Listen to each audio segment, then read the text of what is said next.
সালেহা গর্জে উঠলেন সাথে সাথে। ঠিক আছে, আজকের পর তুই আমাকে মা বলে ডাকবি না।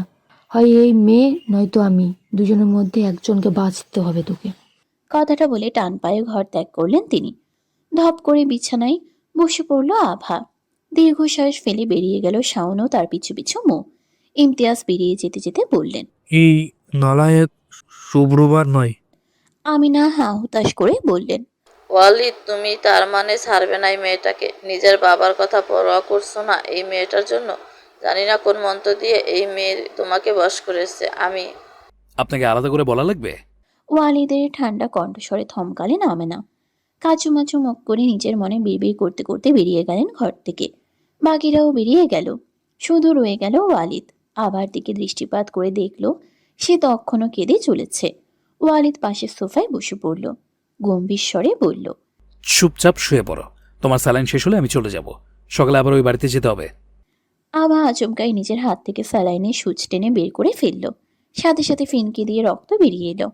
বসা থেকে তড়িৎ গতিতে উঠে বসলো ওয়ালিদ। চোখ বড় বড় করে আবার হাতের দিকে তাকালো। আভা অন্য হাত ধারা চেপে ধরেছে রক্ত আসা জায়গাটা। ওয়ালিদ এগিয়ে আসতেই তাকে কিছু বলার সুযোগ না দিয়ে বলল, স্যালাইন শেষ হয়ে গেছে, এবার আপনি আসতে পারেন। ওয়ালিদের অনেক কিছু বলার ইচ্ছে হলেও বলল না, সামলে নিল নিজেকে। দরজার কাছটায় গিয়ে ফের ঘুরে দাঁড়িয়ে বলল, আমি চলে যাচ্ছি, কিন্তু তুমি উল্টাপাল্টা কিচ্ছু করার কথা ভাবে না, বুঝেছো? তোমাকে আমার না, তোমার বাবার কসম, চুপচাপ ঘুমিয়ে পড়বে। ভুলেও উল্টাপাল্টা কিচ্ছু করবে না। কথাটা বলে বেরিয়ে আসলো ওয়ালিদ। নিজের উপর নিজেরই বিরক্ত লাগছে তার। কি সব অদ্ভুত সব কাজ করছে সে, তাও কিনা এই মেয়েটার জন্য। এইসব কসম টসম কি সব অদ্ভুত কথা সে বলে দিল।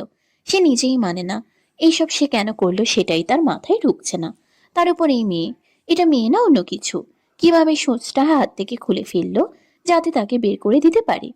অথচ ওয়ালিদ কিনা তার জন্য সবার সাথে ঝগড়া করে মরছে। এই মেয়েকে বিয়ে করা ওয়ালিদের জীবনের প্রথম ভুল, তা বলার অপেক্ষা রাখে না। সকালে নাস্তা শেষ করে সবাই পায়ে হেঁটে ইমতিয়াজদের বাড়ি শান্তিনীরে পৌঁছালো।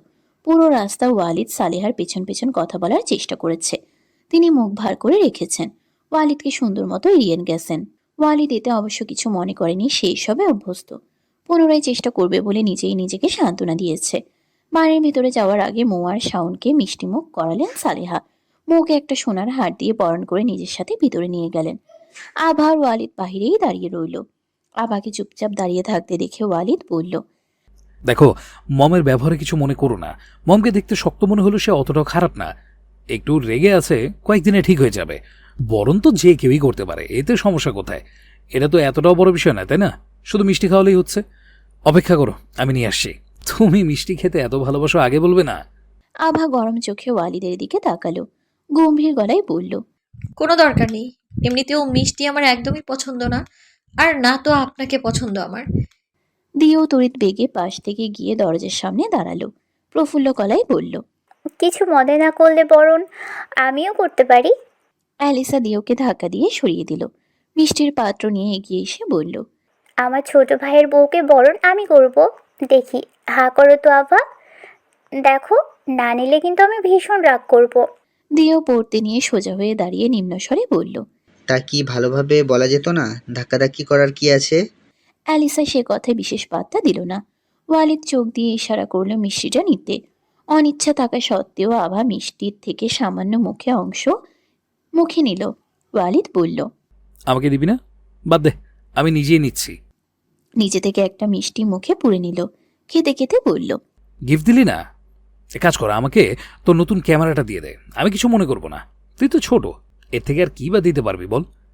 অ্যালিসা ব্রুকুচকে তাকিয়ে বলল, তোমাকে কেন দিব আশ্চর্য? আর আভার গিফট আমি মমের থেকে নিয়ে দিয়ে দিব। তোমাকে ভাবতে হবে না, আপাতত আমার কাছে। হ্যাঁ, অ্যালিসা নিজের হাত থেকে একটা আংটি খুলে বলল। আভা আপাতত এটা রাখো। কই দেখি, হাতটা দাও। আভা ইতস্তত ভঙ্গিতে বলল। এসবের দরকার নেই। আমি কথা শেষ করার পূর্বে ওয়ালিদ অ্যালিসার হাত থেকে আংটিটা নিয়ে আবার হাতে পরিয়ে দিল। আভা অবাক নেত্রে তাকালো ওয়ালিদের পানে। ওয়ালিদের মাঝে কোনো ভাবান্তর দেখা গেল না। সে অত্যন্ত স্বাভাবিক ভঙ্গিতে বলল, নে, হয়ে গেছে সব কাজ। তাহলে আমরা ভিতরে যেতেই পারি। আভা, তুমি কি নিচে থেকে যাবে নাকি কোলে তুলে নিয়ে যাওয়া লাগবে?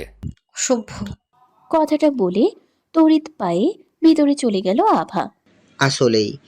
কথাটা বলে দাঁত কেলিয়ে হাসলো দিও। তারপর সেও ভিতরে চলে গেল। ওয়ালিদ গরম চোখে দিওর দিকে তাকিয়ে ছুটল তাকে ধরার জন্য। দিও ততক্ষণে ছুটা শুরু করে দিয়েছে। সকালের পর সারাদিন কাটলো বউ ভাতের অনুষ্ঠানে ও অতিথিদের কোলাহলে। সবার চলে যেতে যেতে অনেক রাত হলো। ইমতিয়াজের করা হুকুম মতে অতিথিদের সামনে কোনো ঝামেলা করেনি সালেহা। ওয়ালিদ এর মধ্যে চেষ্টা করলেও সালেহার সাথে তার কথা বলার সুযোগ হয়নি। রাত বাড়তেই অ্যালিসা আর মাইরা মিলে আভাকে এ বাড়িতে ওয়ালিদের জন্য বরাদ্দকৃত ঘরে বসিয়ে রেখে গেল। আভা চারিদিকে চোখ বুলিয়ে দেখল বিশাল একটা ঘর। আসবাবপত্র সব নতুন, কালো আর সাদার মধ্যে বেডরুমে সব জিনিস। সারা ঘরে আপাতত শুধু বিভিন্ন ফুলের সমাহার নজরে আসছে। মোমবাতি, রঙিন বাতি, রঙিন পর্দা ইত্যাদি দ্বারা খুব সুন্দর করে ঘরটা সাজানো হয়েছে। এসব দেখে বুকের ভিতরটা দুমড়ে মুচড়ে ছারখার হতে শুরু করলো আভার। অসহ্য লাগছে এইসব কিছু। শেষমেশ কিনা ওই লোকটার সাথেই তাকে এ ঘরে থাকতে হবে। ভাবতেই যেন কষ্টে কান্না পাচ্ছে তার। এর মধ্যে ঘরে ঢুকলো ওয়ালিদ। দিও জোর করে ঢুকিয়ে বাহির থেকে দরজা বন্ধ করে চলে গেছে। চারিদিকে তাকিয়ে নিজেই হতবাক হলো ওয়ালিদ। বিছানার একপাশে বিরস মুখে বসে আছে আভা। ওয়ালিদ একটু এগিয়ে যেতেই চোখের পানি মুছে উঠে দাঁড়ালো। তারপর কম্পিত স্বরে বলল, দেখুন, আমি কিন্তু মন থেকে আপনাকে মেনে নেইনি। আর খুব শীঘ্রই আমাদের ডিভোর্স হবে। আমার পরীক্ষাটা শেষ হলেই আমি এখান থেকে চলে যাব। তাই খবরদার আপনি। আমি কি? কথার মাঝে থেমে গেল আভা। ওয়ালিদ ভ্রু কুঁচকে তাকিয়ে আছে তার দিকে। আভা একটু অস্থিরতা বোধ করলো। ঠিকঠাক ভাবে কথাগুলো বলতেও পারছে না, কেমন সব গুলিয়ে যাচ্ছে। একটু ধাতস্থ হয়ে বলল, আমি আপনার সাথে এক ঘরে থাকছি আপাতত, কিন্তু এক বিছানায় থাকতে পারবো না। আর আমাদের সম্পর্কটা স্বাভাবিক নয়। তাই আপনি বাকি স্বামীদের মতো, মানে আমি কি বলতে চাইছি আপনি বুঝতে পারছেন নিশ্চয়ই। ওয়ালিদ না বোধক মাথা নাড়িয়ে বলল, না তো, আমি আসলে একটু কম বুঝি, তুমি বুঝিয়ে বলো। আর এসব সিনেমার মতো ডায়লগ কোথা থেকে শিখেছো? এক বিছানায় থাকবে না তো তোমার জন্য কি আরেকটা খাট নিয়ে আসবো নাকি? আরেকটা খাট এখানে রাখার মতো কোনো জায়গাও নেই। তাছাড়া এটা যথেষ্ট বড়, তুমি এতটাও মোটা না কিন্তু। মানে দেখে তো বোঝা যায় না। ওয়ালিদের কথা শুনে রাগে শরীর কাঁপছে আভার। চড়া গলায় বলল, দেখুন, একদম নাটক করবেন না। আপনি ঠিকই বুঝেছেন আমি কি বোঝাতে চাইছি। আমি আপনার সাথে এক বিছানায় থাকবো না, ব্যাস। ওয়ালিদ নির্লিপ্ত ভঙ্গিতে বলল, তাহলে ওই বড় যে সোফাটা দেখছো ওইখানে গিয়ে শুয়ে পড়ো, যাও। আমার অভ্যেস নেই, ওটাই বরং আপনি থাকুন। উচ্চস্বরে হাসল ওয়ালিদ। আচমকা হাসার মানে বুঝল না আভা। পরক্ষণেই মুখটা গম্ভীর করে দাঁতে দাঁত চেপে ওয়ালিদ বলল, তোমার কি মনে হয় আমি ছোট থেকে সোফায় থাকি যে আমার অভ্যেস আছে? আমি বিছানা ছাড়া ঘুমোতে পারি না। দেখো, তোমার প্রতি না এতটাও ইন্টারেস্ট নেই আমার, তুমি আমাকে বিশ্বাস করতে পারো। আভা সঙ্গে সঙ্গে বলল, আপনাকে বিশ্বাস? কখনোই না। তাহলে সারা রাত দাঁড়িয়ে থাকো। কথাটা বলে নিজের মতো বিছানার দিকে চলে গেল ওয়ালিদ। বেডশিটের উপরে ফুলগুলো ছেড়ে শুয়ে পড়ল। আভা অবাক নেত্রে দেখল সেসব। রাগে গা জ্বলে যাচ্ছে তার। এই লোক এতটা নির্লিপ্ত ব্যবহার কিভাবে করতে পারে? যেন সবকিছু একদম স্বাভাবিক। কই, আভা তো পারছে না। আবার রাগটা মুহূর্তেই চরম সীমা অতিক্রম করলো। ওয়ালিদের নির্লিপ্ত ব্যবহার একদমই সহ্য হচ্ছে না। সে কি আসলেই দাঁড়িয়ে থাকবে নাকি? অগ্নিদীপ্ত নেত্রে দৃষ্টিপাত করলো ওয়ালিদের পানে। ওয়ালিদ শোয়া থেকে উঠে বসল। ভ্রু নাচালো নিজস্ব কায়দায়। অবাকেশ্বরে বলল, কি এইভাবে কি দেখছো? এমন ভাবে দেখছো যেন চোখ দিয়ে গুলি করে দেবে। এতটুকু মেয়ে এত তেজ কোত্থেকে আসে তোমার? আভা গরম চোখে তাকিয়ে পুনরায় চোখ সরিয়ে নিল। তর্ক করতে ইচ্ছে করছে না তার। মৃদুস্বরে বলল, আমি অতটাও ছোট নই যে আপনার কুমতলব বুঝবো না, ওকে? আমি আপনার সাথে এক বিছানায় থাকবো না, আর না তো আমি সোফায় থাকতে পারবো। আপনি আমাকে বিয়ে করে নিয়ে এসেছেন, তাই আমার জন্য এটুকু করতেই পারেন আপনি। বিছানা থেকে নেমে পড়ল ওয়ালিদ। আভার সামনে এসে ভালো করে তাকে পরখ করতে লাগলো। আভা বিরক্ত হলো বেশ। ওয়ালিদের পানে তেজি নেত্রে চেয়ে বলল, এভাবে কি দেখছেন? দেখুন, আমি কিন্তু। ধমকে উঠল ওয়ালিদ। জাস্ট শারাপ, ওকে? বিয়ের সময় তো বলেছিলে আমি ছোট, আমি বাচ্চা, আমাকে বিয়ে করতে পারবে না। হ্যাঁ, এখন অমনি নিজেকে আর ছোট মনে হচ্ছে না তো, না? বয়স কত তোমার? কোন ক্লাসে পড়ো? ওয়ালিদের কড়া গলা শুনে কিছুটা নরম হলো আভা। মৃদুস্বরে বলল, ইন্টার সেকেন্ড ইয়ার, কিন্তু তাতে কি যায় আসে? আপনিও তো খুব বলেছিলেন এই বয়সে আপনার দাদির দুটো বাচ্চা ছিল। বিয়ে করার সময় আমায় ছোট মনে হয়নি আপনার? ওয়ালিদ আচমকাই হেসে উঠল। একটা এইটুকুনি মেয়ে আমার সাথে তিরিং বিরিং করছে না? তোমার যত চটপাট সব আমার সামনে, তাই না? অন্যদের সামনে গেলেই তো বেলুনের হাওয়া ফুস, তখন ফ্যাঁচ ফ্যাঁচ করে কাঁদা ছাড়া আর কিছুই তো বাড়ো না। আর এখন যেটা সব থেকে বেশি চলছে, মানে তোমার মুখ, হেতেও তো তালা পড়ে যায়। অনেক রাত হয়েছে, যেখানে ইচ্ছে শুয়ে পড়ো, একদম ঝামেলা করবে না, বুঝছো? তো আপনি সুযোগ দিলেই তো আমি বিছানায় ঘুমোতে যেতে পারি। আপনি বা আমার সাথে শুধু শুধু ঝগড়া কেন করছেন? ওয়ালিদ আর কোনো কথা বলল না। একটা পাশের বালিশ নিয়ে খাটের মধ্যখান বরাবর রেখে দিল। ফের আভার পানি চেয়ে বলল, ইহা ভারত আর চীনের বর্ডার, ঠিক আছে? এবার চাইলে শুয়ে পড়বে, নয়তো সারা রাত দাঁড়িয়ে দাঁড়িয়ে কাটাবে, তোমার ইচ্ছে। তবে লাইট অফ করে দাও, আমার আলোতে প্রবলেম হয়। কথা শেষ করে বালিশের এক পাশ আভার জন্য ছেড়ে দিয়ে অন্য পাশে শুয়ে পড়ল ওয়ালিদ। আভা চুপচাপ কিছুক্ষণ দাঁড়িয়ে থাকলো। ওয়ালিদের দিকে তাকাতেই দেখল সে মুখের উপর এক হাত ভাঁজ করে ঘুমানোর চেষ্টা করছে। আভা নিজেকে একবার দেখলো পরনের শাড়ি। শাড়ি পরে ঘুমাতে অস্বস্তি হবে ভেবে ব্যাগ থেকে একটা ড্রেস বের করে ওয়াশরুমে চলে গেল। দীর্ঘশ্বাস ফেলল ওয়ালিদ। বেশ কিছুক্ষণ পর ফিরে এসে শেষমেশ বিছানার অপর পাশেই শুয়ে পড়ল আভা। হাত বাড়িয়ে লাইটটা অফ করে বলল, শুনুন, আপনি কিন্তু এটা ভারত বাংলাদেশের বর্ডার ভাববেন না, নয়তো খুব খারাপ হবে কিন্তু। ক্লান্ত স্বরে ওয়ালিদ বলল। Same to you. ফুলসজ্জিত ঘরে অত্যন্ত সুন্দর করে সাজানো বিছানায় বধূ বেশে বসে আছে মৌ। এতক্ষণ অবধি মনে মনে অদ্ভুত একটা উত্তেজনা কাজ করলেও এখন তার প্রচণ্ড ঘুম পাচ্ছে। সে বুঝতে পারছে না তার কার উপর রাগ করা উচিত, নিজের ঘুমের উপর নাকি শাওনের উপর, যে বাসর ঘরে নিজের নববধূকে অপেক্ষায় রেখে নিজেই কোথায় না জানি বসে আছে। শাওনের কাছে মৌ অপরিচিত হলেও মৌয়ের প্রথম ভালো লাগা এবং ভালোবাসার মানুষটা শাওন। সেই যেদিন থেকে জানতে পেরেছে কেউ একজন তার জন্য বরাদ্দ, সেই দিন থেকে নিজের মনে মনে সেই মানুষটাকে নিয়ে বুনেছে নানান রঙিন স্বপ্নের জাল। আর আজ সেই মানুষটা কিনা সত্যিই মৌয়ের স্বামী। কিন্তু শাওন এখনো কেন আসছে না সেটাই মৌয়ের মাথায় ঢুকছে না। তার কতক্ষণ পর শাওন এলো সেটা মৌয়ের জানা নেই। শাওনের কণ্ঠস্বর কানে আসতেই শোয়া থেকে ধপ করে বসে পড়ল মৌ। চোখ মেলতেই দেখলো শাওন তার সামনে দাঁড়িয়ে। তার মানে সে ঘুমিয়ে গিয়েছিল। লজ্জায় মাথা নিচু করে ফেলল মৌ। শাওনের মুখভঙ্গি অত্যন্ত স্বাভাবিক। মৌ মৃদু স্বরে বলল, দুঃখিত, আসলে বুঝতে পারিনি কখন চোখটা লেগে এসেছিল। শাওন আলমারির দিকে এগোতে এগোতে স্বাভাবিক কণ্ঠে বলল, কোনো ব্যাপার না, ভুলটা আমার, কোনো ব্যাপার না, ভুলটা আমার, আমি দেরি করে ফেলেছি। মাথা নিচু করে বসে থাকলো মৌ। মনে মনে নিজেকে খুব করে বকে দিল। লজ্জায় কুকড়ে গেল কিছুটা। বজ্জাত ঘুমটাও আর আসার সময় পেল না। হাতে একটা বক্স হাতে ফিরে এলো শাওন। বিছানায় মৌয়ের মুখোমুখি বসলো। বক্সটা খুলে একটা আংটি বের করলো। নত মস্তকে বসে থাকা মৌয়ের উদ্দেশ্যে বলল, হাতটা বাড়াও। বাধ্য মেয়ের মতো হাত এগিয়ে দিল মৌ। শাওন যত্ন সহকারে আংটিটা মুখে পরিয়ে দিল।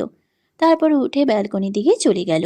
আচমকা এমন আচরণের মানে বুঝল না মৌ। বেশ কিছু সময় পার হওয়ার পরও শাওনকে ফিরতে না দেখে মৌ নিজেই গেল তার কাছে।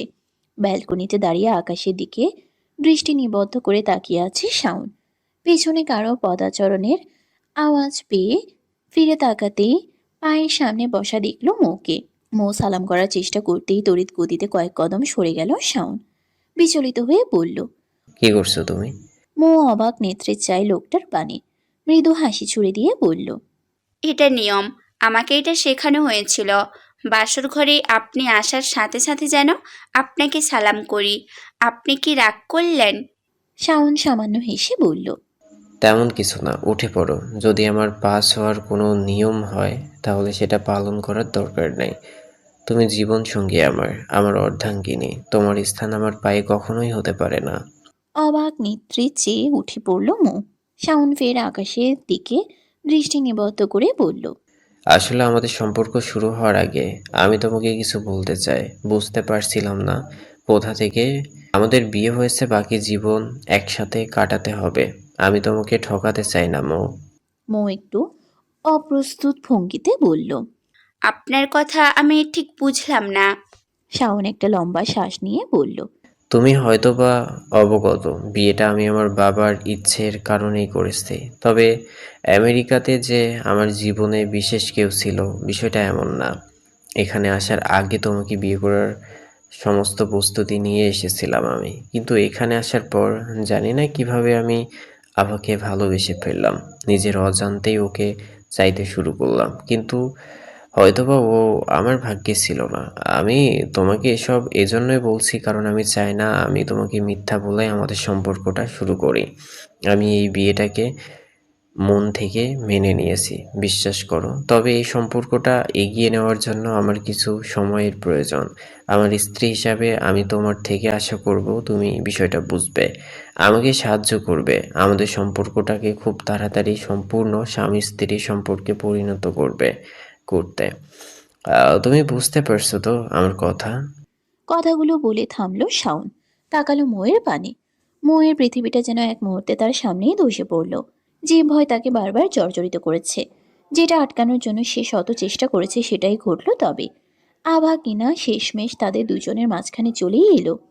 নিজের বুকের ভিতর তীব্র যন্ত্রণা অনুভূত হলো মোয়ের। নিজের ভালোবাসার মানুষের মুখে তার ভালোবাসার মানুষের কথা শুনতে ইচ্ছে, নিজের ভালোবাসার মানুষের মুখে তার ভালোবাসার মানুষের কথা শুনতে হচ্ছে, তাও কিনা তাদের বাসরাতে। নিজের ভিতরের কষ্টকে ধামাচাপা দিয়ে জোরপূর্বক হাসল মৌ। শান্ত স্বরে বলল, আমি আপনার কথা বুঝতে পারছি, খারাপভাবে নেবেন না। তবে আপনি কি চান? আপনি কি কখনো আমাকে মেনে নিতে পারবেন? আপনি যদি আভাকে ভালোবাসেন তাহলে আমাকে বিয়েটা করলেন কেন? শুধুমাত্র বাবার ইচ্ছে পূরণ করার জন্য? এত বড় একটা সিদ্ধান্ত নেওয়া আপনার উচিত হয়েছে বলে মনে হয়? শাওন আশ্বস্ত করে বলল, মৌ, আমি তোমাকে নিজের ইচ্ছাতেই বিয়ে করেছি। আর আমি কথা দিচ্ছি, আজকের পর আমি সব সময় তোমার প্রতি সৎ থাকবো। আমাদের সম্পর্কটাও আর 5টা স্বাভাবিক বিবাহিত দম্পতির মতোই হবে। শুধু কিছুটা সময় চাইছি আমি তোমার থেকে। মৌ মাথা নেড়ে বলল, ঠিক আছে, আপনার যতটা দরকার আপনি ততটা সময় নিন, আমি সাহায্য করব আপনাকে। অনেক রাত হয়েছে, এইভাবে এইখানে দাঁড়িয়ে থাকবেন না, ভেতরে চলুন, শুয়ে পড়বেন। কথাটা বলে আর দাঁড়ালো না মৌ। কেন যেন ভীষণ কান্না পাচ্ছে তার। কথাগুলো গলার কাছে দলা পাকিয়ে আটকে যাচ্ছে। শাওনের সামনে কাঁদলে বিষয়টা খারাপ হবে হয়তোবা। ঘরে সেই লাইটটা অফ করে দিল। তারপর বিছানার অপর দিকে মুখ করে শুয়ে নিঃশব্দে অশ্রু বিসর্জন দিতে লাগলো। শাওন ঘাড় ফিরিয়ে একবার দেখল মৌকে, তারপর দীর্ঘশ্বাস ফেলে বিছানার একপাশে জড়সড় হয়ে শুয়ে পড়ল। মৌয়ের খারাপ লাগার বিষয়টা সে বেশ বুঝতে পারছে। তারও তো খারাপ লাগছে, বুকটা পুড়ে যাচ্ছে, কষ্ট হচ্ছে, ভীষণ কষ্ট, যার প্রমাণ শাওনের পুরুষের কঠিন চোখ ভেদ করে গড়িয়ে পড়া কয়েক ফোঁটা তপ্ত নোনা জল। আবার প্রচণ্ড চিৎকারে ঘুম ভাঙল ওয়ালিদের। ঘুম চোখে শোয়া থেকে ধপ করে উঠে বসতেই আবার ছিটকে সরে বসলো আরো খানিকটা। আচমকা এমন একটা কাণ্ডের কারণটা না বুঝতে পেরে বিরক্ত ভরা চোখে আবার পানে চাইল ওয়ালিদ। আমা বিছানার এক কোণায় ওয়ালিদের পায়ের দিকে জড়সড় হয়ে বসে আছে, চোখে মুখে ভয় আর আতঙ্ক। ওয়ালিদ ঘুম ঝরানো কণ্ঠে বলল, কি হয়েছে? মাঝরাতে চিৎকার করে আমার মাথা খাচ্ছ কেন? কি হয়েছে? ওয়ালিদ আবার দিকে সামান্য এগোতেই আভা চট করে অন্য পাশে সরে বসল। ভীতু নেত্রে ওয়ালিদের পানে চেয়ে কম্পিত স্বরে বলল, আপনি, এটা সত্যিই আপনি? খবরদার আমার কাছে আসার চেষ্টা করবেন না। আপনি এত রাতে আমার ঘরে কি করছেন? হ্যাঁ, কেন এসেছেন? আবার এক বিছানায় আমার সাথে শুয়ে আছেন। যদি সবাই জানতে পারে তাহলে কি হবে? আমায় অপবাদ দিতে চান, তাই না? আবার কান্না জড়ানো কণ্ঠের এমন আজগুবি কথা শুনে আহাম্মক বনে গেল ওয়ালিদ। তারপর উচ্চস্বরে হেসে উঠল, হাস্যরত কণ্ঠে বলল, কি বললে? আরেকবার বলো। আমি তোমার ঘরে এসেছি, তোমাকে অপবাদ দিতে এসেছি? ভালো করে চারপাশে একটু দেখো। তুমি নিজে আমার ঘরে এসে আমার বিছানায় আবার আমার পাশে শুয়েছিলে। ছি, এটা তুমি কি করলে আভা? এবার তো আমার বদনাম হয়ে যাবে।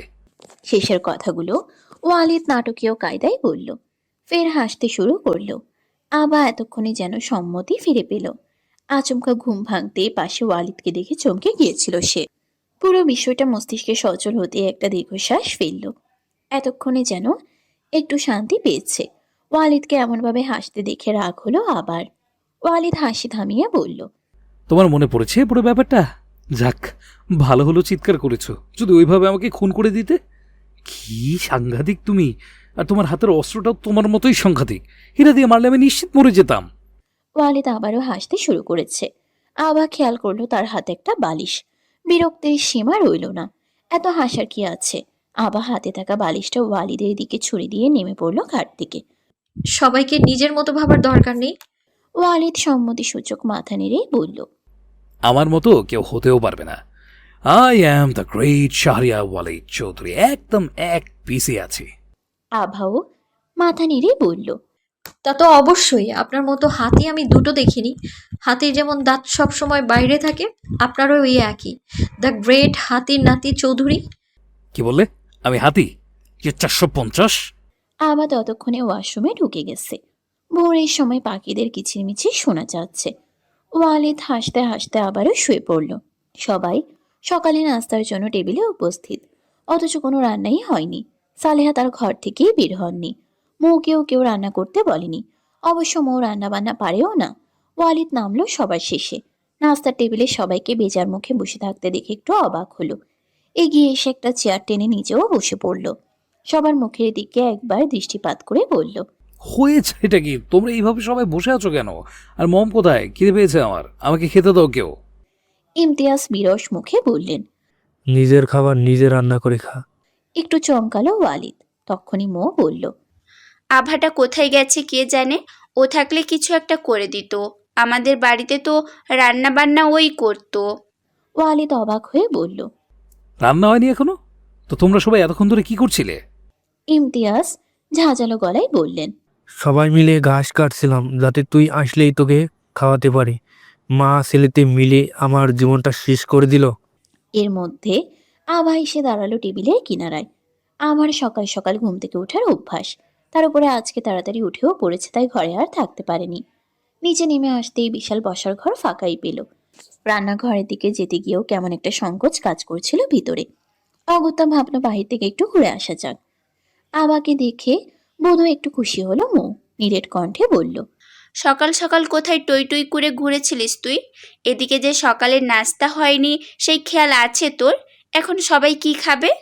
সকালে কারো খাওয়া হয়নি কথাটা কানে আসতেই আচমকাই মনটা খারাপ হলো আভার। কিছু বলার আগেই শাওন টেবিল ছেড়ে উঠে পড়ল। গম্ভীর স্বরে বলল, আমার খিদে নেই। তারপর টান পায়ে চলে গেল। ইমতিয়াজও কিছু না বলে উঠে চলে গেলেন। মৌ গম্ভীর মুখে বলল, ঠিক আছে, তোর কিছু করার দরকার নেই। আমি বরং দেখছি কিছু করা যায় কিনা। মনে হয় না কেউ তোর বানানো কিছু খেতে ইচ্ছুক। মৌ কথাটা শেষ করে চলে গেল রান্নাঘরের দিকে। প্রচন্ড অপমানে চোখের কোণে কয়েক ফোঁটা অশ্রু জমাট হলো আভার। এসব যদিও তার অভ্যাস আছে, তাও কোথাও কষ্ট ঠিকই লাগছে। নত মস্তকে আভাকে দাঁড়িয়ে থাকতে দেখে ওয়ালিদ বলল, কি হলো, তুমি দাঁড়িয়ে আছো কেন সোনামণি? চা তো তুমি ভালোই করো, যাও আমার জন্য এক কাপ কড়া করে কফি নিয়ে এসো তো। এরই মধ্যে গম্ভীর মুখে টেবিলে এসে বসলেন সালেহা। মাথা ব্যথায় রীতিমতো অস্থির তিনি। রান্নাঘরের দিকে তাকিয়ে বললেন, সকালের নাস্তা কি মৌ করেছে? তুমি রান্নাঘরে যেতে গেলে কেন বলো তো? আমি কিছু করে নিতাম। আমার মাথাটা এত ধরেছে। তোমার বাবাকে কিছু দিয়েছো? ড্যাড কিছু খায়নি মম, কোনো নাস্তা হয়নি। একটু অপেক্ষা করো, আবার কিছু করে দেবে। বসা থেকে উঠে পড়লেন সালেহা। রান্নাঘরের দিকে চলে গেলেন। ওয়ালিদ একটা দীর্ঘশ্বাস ফেলে বলল, তুমি এখনো দাঁড়িয়ে আছো? মমের মাথা ধরেছে দেখছো না? যাও গিয়ে পারলে কিছু করে দাও, আমারও খিদে পেয়েছে। রান্নাঘর থেকে সালেহার কণ্ঠ ভেসে এলো, যার বউ এর রান্না শেখাক, আমাদের জন্য করার দরকার নেই। দিয়েও করুণ গলায় বলল। কিন্তু আমার তো বউ নেই। গরম চোখে তাকালো অ্যালিসা। আচমকাই টেবিল ছেড়ে উঠে পড়ল ওয়ালিদ। গম্ভীর কণ্ঠে বলল, সকাল সকাল গিয়েছিলে কোথায়? একটু কষ্ট করে আজকে সকালে খাবারটা রান্না করে দিতে পারতে না? ওই বাড়িতে তো সারাদিন রান্নাঘরেই থাকতে। কোনো কফি লাগবে না আমার। কথা শেষ করে চলে গেল ওয়ালিদ। আভা অপরাধী নেত্রে দেখল সবটা, তাও বুঝল না তার ভুলটা কোথায়। খাবার প্লেট হাতে ঘরে ঢুকতে আভা দেখল ওয়ালিদ কোথাও বের হওয়ার জন্য তৈরি হচ্ছে। আভাকে দেখেও না দেখার ভান করে চুল আঁচড়াতে লাগলো। আবার এমনিতেই এই লোকের জন্য এসব করতে ভালো লাগছে না, তাও অনিচ্ছাকৃত করছে। তার উপর ওয়ালিদের এমন আচরণে মাথা গরম হলেও কিছু বলল না। খাবারের প্লেটটা সোফার সামনে টেবিলটির উপর রেখে দিল। তারপর শান্ত গলায় বলল, আসলে আমি বুঝতে পারিনি আপনাদের খাবারের ব্যবস্থা করার জন্য কেউ নেই। আমি ভেবেছিলাম আমি একা একা রান্নাঘরে গেলে আন্টি হয়তো বা রাগ করবে, তাই বাগানের দিকটা চলে গিয়েছিলাম আমি। সরি। হাত থেমে গেল ওয়ালিদের। চিরুনিটা রেখে দিয়ে এগিয়ে আসলো আভার দিকে। কিছুটা পিছিয়ে গেল আভা। ভীতু নেত্রে তাকালো। ওয়ালিদের চোখে মুখে ক্রোধ। তীক্ষ্ণ চোখে চেয়ে বলল, তুমি এবারের কে? আমি ঠিক বুঝলাম না। আমি বলেছি তুমি এই বাড়ির কে আভা? কেন আপনি জানেন না? পিছাতে পিছাতে আভার পিঠ ঠেকেছে দেয়ালে। সরতে নিতেই এক পাশে হাত রেখে আটকায় ওয়ালিদ। অবাক নেত্রে চাইল আভা। অন্য পাশ থেকে সরতে নিতেই ওয়ালিদ একই কাজ করল। ধমকের স্বরে বলল, আমার কথা শেষ হয়নি। আর না তো আমি আমার প্রশ্নের উত্তর পেয়েছি। সেদিন কি বলেছিলে আমাকে? তোমাকে যাতে সম্পূর্ণ অধিকারের সাথে আমার বউ হিসেবে মেনে নেই, তাই না? তুমি এই বাড়িতে আছো আমার বউ হিসেবে নাকি কাজের লোক হিসেবে? একটা কথা ভালো করে মাথায় ঢুকিয়ে নাও, এই বাড়ির প্রতিটা জিনিসে তোমার অধিকার আছে। তুমি যেখানে খুশি যেতে পারো, যা খুশি করতে পারো। এর জন্য আলাদা করে কাউকে ভয় পাওয়ার কোনো দরকার নেই, বুঝেছো? আর তখনকার ব্যবহারের জন্য সরি, আমার মাথা গরম হয়ে গেছিল তাই। হ্যাঁ, ঠিক আছে। ওয়ালিদ ব্রুকুচকে তাকালো আভার মুখ পানে। মেয়েটার চোখে মুখে ভয়, বারবার পিটপিট করে এদিক ওদিক দেখছে। ওয়ালিদের চোখে চোখ রাখতে ব্যর্থ। হাসি পেল ওয়ালিদের, শান্ত স্বরে বলল, তুমি কি ভয় পাচ্ছ নাকি? আভা তাকালো চট করে। ওয়ালিদকে ধাক্কা দিয়ে সরিয়ে একটু দূরে দাঁড়ালো। স্বাভাবিক হয়ে বলল, মোটেও না। আপনার বন্ধু বলল আপনার খিদে পেয়েছে, খাবার নিয়ে এসেছি আমি, খেয়ে নিন। ওয়ালিদ জামার কলার ঠিক করতে করতে বলল, আমার মোটেও খিদে পায়নি, তুমি নিয়ে যাও খাবার, আমাকে একটু বের হতে হবে। আচ্ছা, বাকি সবাই খেয়ে নিয়েছে? সম্মতিসূচক মাথা নেড়ে আভা বলল, শুধু আপনার আম্মু খাননি, 1 কাপ চা খেয়েছেন, শুধু তাও নিজে তৈরি করে। চিন্তা করো না, কয়েকদিনের মধ্যে সব ঠিক হয়ে যাবে। শুনুন। বের হতে নিয়েও থেমে গেল ওয়ালিদ। ঘুরে দাঁড়িয়ে ইশারায় জানতে চাইল কি। আভা বলল, খাবারটা খেয়ে নিতে আপনার সমস্যা কোথায়? শুধু খাবারের উপর রাগ করছেন কেন? ওয়ালিদ আর বাক্য ব্যয় না করে খেতে বসলো। হঠাৎ এত দয়া দেখাচ্ছ কেন? কারণ আমি আপনার মতো নই। কথাটা বলে আর এক মুহূর্ত দেরি করলো না আভা। বেরিয়ে গেল ঘর ছেড়ে। বসার ঘর থেকে বের হওয়ার সময় ওয়ালিদের চোখ পড়ল শাওনের দিকে। টেবিলে বসে স্বাভাবিক ভঙ্গিতে খাবার খাচ্ছে, পাশে মৌ দাঁড়িয়ে। আভাকে রান্নাঘরে দেখা যাচ্ছে, সম্ভবত রান্না করছে। ওয়ালিদ আগালো সেদিকে। ওয়ালিদকে দেখে উঠে পড়ল শাওন। মৌ কিছুটা অবাক হয়ে বলল, আপনি উঠে পড়লেন যে? খাওয়া তো শেষ হয়নি আপনার। গম্ভীর স্বরে শাওন বলল, আমার পেট ভরে গেছে। বিকালের দিকে তোমার আব্বুদের বাড়িতে যেতে হবে, তৈরি হয়ে থেকো। আমি এখন একটা কাজে বের হব। ভাই, ওয়ালিদের ডাক শুনে তাকালো শাওন, তবে তেমন কোনো প্রতিক্রিয়া দেখালো না। গম্ভীর স্বরে বলল, কিছু বলবি? শাওনকে কথা বলতে দেখে মনে প্রফুল্লতা ভর করলো ওয়ালিদের। কি বলবে সেটা তার নিজেরও জানা নেই, শুধু শাওনকে ডাকতে ইচ্ছে করলো তাই ডেকেছে। টুটির কোণে চমৎকার হাসি টেনে বলল, তেমন কিছু না। তুমি কোথায় যাচ্ছ? কোনো কাজ আছে? শাওন স্বাভাবিক কণ্ঠে বলল। না, তেমন কিছু না। কথা শেষ করে চলে গেল শাওন। ওয়ালি তার পিছু ডাকলো না, এগিয়ে গেল রান্নাঘরের দিকে। মৌ শাওনের পিছু পিছু ঘরে চলে আসলো। আসতেই দেখলো শাওন আলমারি থেকে পোশাক বের করছে। মৌ নিজে থেকে এগিয়ে এসে বলল, আমি সাহায্য করি। প্রয়োজন নেই। অত্যন্ত স্বাভাবিক উত্তর শাওনের। মৌয়ের খারাপ লাগলো, তাও শাওনকে সে ভীষণ ভালোবাসে, এটা সত্যি। আর শাওনকে অন্যের জন্য কষ্ট পেতে দেখে নিজের কষ্টটা দ্বিগুণ হচ্ছে যেন। তোমার কিছু বলার আছে মৌ? শাওনের কণ্ঠ কানে আসতেই সজাগ হলো মৌ। মাথা নেড়ে না বোঝালো। শাওন আর কিছু বলল না, রেডি হয়ে বেরিয়ে গেল। মৌ বের হলো শাওনের পিছু পিছু। আবার রান্নাঘরে সবজি কাটছে। ওয়ালিদ গিয়ে দু একটা জিনিস ধরে ধরে খুঁটিয়ে খুঁটিয়ে দেখা শুরু করলো। এমনভাবে দেখছে মনে হচ্ছে এক্ষুনি এর মধ্য থেকে কিছু আবিষ্কার করে ফেলবে বা কোনো খুঁত বের করে ফেলবে। আমার চোখে কয়েকবার সেটা দেখলেও কিছু বলল না। মৌনতা ভেঙে ওয়ালিদ বলল, তোমাকে বরাবরের মতো রান্নাঘরে থেকে যেতে কে বলেছে? আভা উত্তর দেওয়ার মতো কিছু খুঁজে পেল না। চুপ থাকতে দেখে ওয়ালিদ আবারও বলল, তুমি কি শুনতে পাচ্ছ না নাকি শুনতে চাইছো না? সকালে তো রান্না করলে, দুপুরেরটা কি অন্য কেউ করতে পারতো না? ওয়ালিদের কথার পিঠেই মৌ বলল, বাড়িতে আর কে বা আছে? তাছাড়া আম্মু বলেছে এটা আমাদের বাড়ির নিয়ম। বিয়ের পরের দিন নতুন বউ বাসার সবার জন্য রান্না করবে। মৌয়ের কথায় মৃদু হেসে ওয়ালিদ বলল, তার নিয়মটা কি খালি ওর ক্ষেত্রে, আপনার ক্ষেত্রে নয় কেন মৌ? শাওন আর মৌ একসাথেই এসেছিল। গম্ভীর স্বরে শাওন বলল, ও সম্পর্কে তোর বড় হয় ভাবি বলবি। আর নিয়ম সবার জন্যই আছে। মৌ ও রান্না করবে। ওয়ালিদ সম্মতিসূচক মাথা নাড়ল। বেরিয়ে গেল শাওন। মৌ রান্নাঘরের দিকে এগিয়ে যেতে যেতে বলল, তুই কি দিয়ে মানুষ বশ করিস বলতো আভা? আমার দেওরকে তো একদম পাগল করে ফেলেছিস। প্রতি উত্তরে বলার মতো কিছুই পেল না আভা। নীরবে নিজের কাজ করতে লাগলো। ওয়ালিদ বিরক্ত চোখে আভাকে দেখল। মেয়েটা এতটা চুপচাপ সহ্য করে কেন? আচ্ছা, মেয়েটার কি পৃথিবীতে আপন বলতে আর কেউ নেই? এই ধরনের লোকেদের সাথে এতদিন কাটিয়েছে ভাবতেই ওয়ালিদের খারাপ লাগে। নিজের করা কাজগুলোর জন্য আজকাল অনুশোচনা হয়।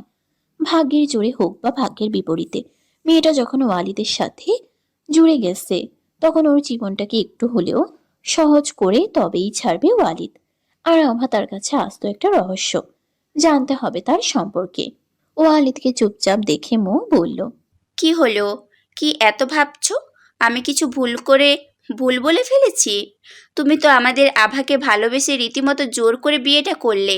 সত্যি আভা, ভাগ্য ভালো। ওয়ালিদ মৃদু হেসে বলল, ভাই কি আপনাকে ভালোবাসে না ভাবিজান? না, আসলে আমি আভাকে ভালোবাসলেও আভা কিন্তু আমাকে অতটা ভালোবাসে না। মানে ভালোবাসে, তবে আমার থেকে একটু কম। ভাই আর আপনার মধ্যে নিশ্চয়ই বেশ ভালোবাসা আছে, তাই না? আভাকে একটু শিখিয়ে দেন তো কিভাবে স্বামীকে ভালোবাসতে হয়। ওয়ালিদের কথা হতবাক হয়ে তাকালো আভা। তাদের মধ্যে ভালোবাসা আছে, এটা কিভাবে সম্ভব? তারপর আবার আভা নাকি তাকে ভালোবাসে। লোকটা মিথ্যে বলতে ওস্তাদ, একটুও বাধে না, উল্টো সত্যের থেকে মিথ্যে বেশি ভালো বলে। আভাকে অবাক হয়ে তাকাতে দেখে দুষ্টু হেসে চোখ টিপ মারল ওয়ালিদ। দুপুরে খাওয়া দাওয়া শেষ করে ইতোমধ্যে সবাই প্রস্থান করেছে। রান্নাঘরে আছে শুধু আভা। রান্নাঘর গোছানো আর থালা বাসন পরিষ্কারের কাজটা সেই করছে। হুট করে এই বাড়িতে চলে আসায় কাজের লোকের কোনো ব্যবস্থা করা হয়নি, আর আজকের মধ্যে কাউকে জোগাড় করতে পারেনি। সকালে সালেহা বা ইমতিয়াজ কেউ আভার রান্না না খেলেও দুপুরে অবশ্য বারণ করতে পারেনি। ওয়ালিদ নিচে নামতেই তার চোখ পড়ল রান্নাঘরের দিকে। ধীর পায়ে এগিয়ে গিয়ে আভার পেছনে দাঁড়ায়। আভা নিজের কাজে এতটাই মগ্ন খেয়াল করেনি সে। ওয়ালিদ মজা পেল বেশ। মুখটা এগিয়ে আবার কানের কাছে ফু দিতেই ছিটকে সরে গেল আভা। তার হাতে থাকা একটা প্লেট ধপ করে পড়ল মেঝেতে। সঙ্গে সঙ্গে টুকরো টুকরো হয়ে গেল তা। ওয়ালিদ সেসবে পাত্তা না দিয়ে উচ্চস্বরে হেসে চলেছে। হাসতে গিয়ে কুজো হয়ে যাচ্ছে রীতিমতো। আভা বিরক্ত ভরা চোখে তাকালো। মেঝেতে থাকা প্লেটটা তুলতে তুলতে বলল, আপনি কি পাগল? এটা কোন ধরনের ব্যবহার? ওয়ালিদ হাসি থামালো। ফলের ঝুড়ি থেকে আপেল তুলে নিয়ে কামড় বসালো তাতে। তারপর বলল, তুমি ভয় পেয়েছিলে, তাই না? কেমন লাফিয়ে সরে গেলে? তুমি এত ভীতু কেন বলো তো? আমি কিন্তু বেশ মজা পেয়েছি। প্লেটের ভাঙা অংশগুলো তুলে রেখে পুনরায় প্লেট ধোয়াতে মনোযোগ দিল আভা। তেজি গলায় বলল, মজা পেয়েছেন? একটা আস্ত প্লেট আপনার জন্য ভেঙে গেল। অসভ্য আপনি একটা। এটা মজা করা বলে না, এটা যত সব অসভ্যতামি। ওয়ালিদ কিছু না বলে আপেল খেতে লাগলো। আভা সেদিকে একবার দৃষ্টিপাত করে পুনরায় কাজে মন দিল। আচমকা কানের কাছে কারো ঠোঁটের স্পর্শ পেতে আবারও চমকে উঠল আভা। ছিটকে সরে গিয়ে কড়া চোখে তাকালো ওয়ালিদের দিকে। চেঁচিয়ে উঠে বলল, কোন ধরনের অসভ্যতামি? আমি আপনাকে... ওয়ালিদ নির্লিপ্ত ভঙ্গিতে বলল, এবার ঠিক আছে, এটাকে অসভ্যতামি বলে। তুমি অকারণে কেন দোষ দাও? তখন শুধু বললে তো আমি ভাবলাম তেমন কিছু করি। আভা কিছু বলতে গিয়েও থেমে গেল। রাগে শরীর কাঁপছে তার। অতিরিক্ত রাগে কান্না করে ফেলল। ওয়ালিদ অবাক হয়ে তাকালো। আচমকা আভাকে কান্না করতে দেখবে সেটা ভাবতেও পারেনি। সে তো শুধু একটু জ্বালাতে এসেছিল। আভাকে শান্ত করার চেষ্টা করে বলল, আভা, জাস্ট স্টপ, ওকে? তুমি কাঁদছো কেন? আশ্চর্য। আরে আমি তো মজা করছিলাম। আপনার কাছে সবকিছু মজা মনে হয়, তাই না? কিন্তু আমার মনে হচ্ছে না। আমি বুঝতে পারছি না আমি এসব কেন করছি। আমি এই বাড়িতে কেন আছি? কেন আপনার সাথে এক ঘরে থাকছি? আর এরপর কি হবে আমি কিছুই বুঝতে পারছি না। আমার জীবনটাকে একটা খেলা বানিয়ে দিয়েছেন আপনি। এত কিছু করার পরেও কি আপনার মনে হয় যথেষ্ট হয়নি? এখন এইসব করছেন আপনি, আমার সাথে এমন ব্যবহার করছেন যেন সবকিছু কত স্বাভাবিক, কিন্তু আদতেও কি সবটা স্বাভাবিক? আচমকা ওয়ালিদের হাস্যোজ্জ্বল মুখটায় আধার ভর করল। আভা তখনও ফুপিয়ে কেঁদে চলেছে। ওয়ালিদ গম্ভীর স্বরে বলল, তাহলে তুমিই বলো, তুমি কি চাও? আমি জানি না। ওয়ালিদ আভাকে নিজের দিকে ঘুরালো। অশ্রু ভরা চোখে আভা তাকালো ওয়ালিদের দিকে। নাকের পাঠা ক্ষণে ক্ষণে কেঁপে উঠছে তার ফুপিয়ে কাদার কারণে। ওয়ালিদ মৃদু হাসলো তা দেখে। ফের গম্ভীর স্বরে বলল, তোমার জানা উচিত। দেখো, যেভাবে হোক আমাদের বিয়েটা হয়ে গেছে। তুমি চাইলে সারা জীবন এভাবেই থাকতে পারো মিসেস শাহরিয়ার ওয়ালিদ চৌধুরীর হয়ে। বাকিটা তুমি ভেবে দেখো। আভা এক হাতে চোখের পানি মুছে বলল, আমি খুব ভালো করে জানি আমার কি চাই। কি চাই তোমার? আপনার থেকে মুক্তি, তাও সারা জীবনের জন্য। কথাটা বলে সরে যেতে চায় আভা। ওয়ালিদ আভার এক হাত পেছনে মুচড়ে ধরে পুনরায় দাঁড় করায় মুখোমুখি। নিজেকে ছাড়ানোর জন্য ছটফট করে ওঠে আভা। ওয়ালিদ মৃদু হেসে বলল, ধরো দিলাম মুক্তি, তারপর কি হবে? সেটা আপনাকে ভাবতে হবে না। কিন্তু এখন তো আর মুক্তি পাবে না। অবাক নেত্রে ওয়ালিদের পানে চায় আভা। ওয়ালিদও তার দিকেই চেয়ে। আমা ওয়ালিদের চোখে চোখ রেখে বলল, আপনিও আমাকে কখনোই পাবেন না। আপনি কি ভেবেছেন এইভাবে আমাকে ফাঁসাবেন আপনি? ওয়ালিদ নিরেট স্বরে বলল, তুমি অলরেডি ফেঁসে গেছো। আমি তো তোমাকে সুযোগ দিয়েছিলাম, বলেছিলাম ডিভোর্স দিয়ে দেবো। তুমি নিজে আমার কাছে এলে, তোমাকে আবার বিয়ে করতে বললে, বউ হয়ে আমার বাড়িতে চলে এলে।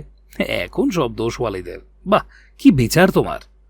আমি কখনোই আপনাকে স্বামী হিসেবে মানিনি, আর না মানতে পারবো। একটা অত্যন্ত জঘন্য আর কুচক্রী লোক আপনি। ওয়ালিদ ভ্রুকুচকে চেয়ে বলল, কি চক্রাচক্রি এর মানে কি? দেখো, এসব তোমার আগে ভাবা উচিত ছিল। আচ্ছা, আমাকে একটা কথা বলো, তোমার আমাকে মেনে নিতে সমস্যাটা কোথায়? কিসে কমতি আছে আমার? আমি একটা ইশারা দিলে না, তোমার মতো হাজারটা মেয়ে লাইন লেগে যাবে। তাদের মধ্যে আমি থাকবো না। তুমি একটু বাদ দাও। একটা কথা তুমি কান খুলে শুনে নাও, আমি ছাড়া তোমার আর কোনো গতি নেই, ওকে? আমা অগ্নিদীপ্ত চোখে চেয়ে বলল। তার থেকে আমি মরে যাব। ওয়ালিদ হেসে বলল, মারবো তোমাকে। আমার ভালোবাসায় প্রতিদিন একটু একটু করে মরবে তুমি। আপনার স্বপ্নে। ওয়ালিদ একটা দীর্ঘশ্বাস ফেলে বলল। এই তুমি! আচমকা রান্নাঘরে দিওকে ঢুকতে দেখে আমাকে ছেড়ে ছিটকে সরে দাঁড়ালো ওয়ালিদ।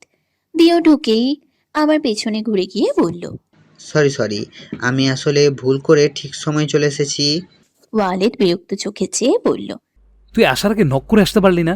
তোর কোনো ভদ্রতা নেই, লজ্জা শর্ম নেই তো দেখছি। দিও অবাক হয়ে তাকালো ওয়ালিদের পানে, তারপর চিৎকার করে উঠল, এটা তোর বেডরুম পেয়েছিস যে আমাকে নক করে আসতে হবে? নিজের রান্নাঘরে থাক। আর বললাম না, আর আমাকে বলছিস ভদ্রতা শিখতে, লজ্জা করতে। সালেহাকে এদিকে আসতে দেখে চুপ করে গেল দিও। ওয়ালিদও রান্নাঘর থেকে বেরিয়ে এসেছে। সালেহার সাথে সাথে মৌ আর শাওনও এলো। ওরা মূলত মৌদের বাড়িতে যাওয়ার জন্য বের হয়েছে। ইমতিয়াজও এসে বসলেন সোফায়। মৌ আর শাওন সবাইকে বিদায় দিয়ে বেরিয়ে গেল। সেদিকে তাকিয়ে চোখ দুটো ছলছল করে উঠল আভার। তাকে একটিবারের জন্য কেউ যেতে বলল না। চোখের পানিটুকু আড়াল করে পুনরায় নিজের কাজে মন দিল আভা। সালেহা স্বামীর পাশে বসে পড়লেন। ওয়ালিদ গিয়ে পাশে বসতেই আরেকটু সরে বসলেন সালেহা। ওয়ালিদ আবারও একটু সরে গেল। সালেহা আবারও সরে বসে মুখ দিয়ে বিরক্তিসূচক শব্দ করল। ইমতিয়াজ হেসে ফেললেন। ওয়ালিদ দুই হাতে নিজের কান ধরে নিরীহ মুখ করে তাকালো সালেহার দিকে, তারপর বলল, সরি মম, এবারের মতো ক্ষমা করে দাও। দেখো, তুমি রাগ করে থাকলে আমার ভালো লাগছে না। আচ্ছা, রাগ করো, কিন্তু তুমি খাবার খাওয়া কেন বন্ধ করেছো? মম, এবারের মতো মাফ করে দাও না। সরি বলছি তো, প্লিজ মম। সালেহা অভিমানী কণ্ঠে বললেন, আমাকে কি আর তোর প্রয়োজন আছে নাকি? তুই বউ পেয়ে গেছিস, এখন আর মায়ের কি দরকার? যা, বউয়ের আঁচল ধরে থাক। মায়ের কাছে ক্ষমা চাওয়ার কোনো দরকার নেই। আমার যা বলার আমি তো বলে দিয়েছি। ওয়ালিদ সালেহার কোলে মাথা রেখে শুয়ে পড়ল। সালেহা তাকে সরিয়ে দিতে পারলেন না, কিন্তু মুখ ঘুরিয়ে বসে থাকলেন।